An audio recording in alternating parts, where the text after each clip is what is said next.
সরকারি চাকুরিজীবীদের জন্য এলো বড় সুখবর। সরকারি কর্মকর্তা কর্মচারীদের পাশাপাশি যারা অবসরে গেছেন তাদেরও মহার্ঘ ভাতা দেয়া হবে, আর এমন সিদ্ধান্ত জানিয়েছে অন্তর্বর্তীকালীন সরকার। কুয়াশায় সাল ছুঁয়ে পানি আর কত হয়রানি আছে সমাধান।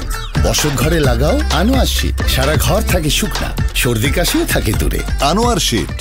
রোববার জনপ্রশাসন মন্ত্রণালয়ের সিনিয়র সচিব মোহাম্মদ মুখলিসুর রহমান তার দপ্তরে এক ব্রিফিংয়ে এ তথ্য জানান। তিনি বলেন, মহার্ঘ ভাতা দেওয়ার বিষয়টি সময়োপযোগী, তাই সরকারি কর্মকর্তা ও কর্মচারীদের মহার্ঘ ভাতা দেওয়ার সিদ্ধান্ত নিয়েছে সরকার। বেতন স্কেল অনুসারে সর্বনিম্ন থেকে সর্বোচ্চ কর্মকর্তা ও কর্মচারীদের এই মহার্ঘ ভাতা দেয়া হবে।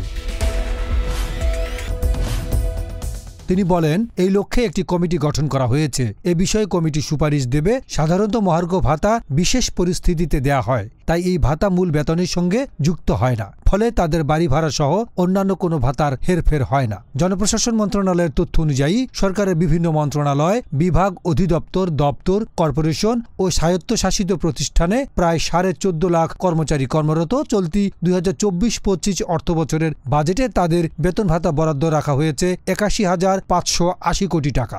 বাজেটে মহার্ঘ ভাতার কোনো বরাদ্দ নেই, তবে কমিটির সুপারিশের ভিত্তিতে এ হার চূড়ান্ত করে পরিচালন বাজেটের অন্য খাতের সঙ্গে সমন্বয় করা হবে।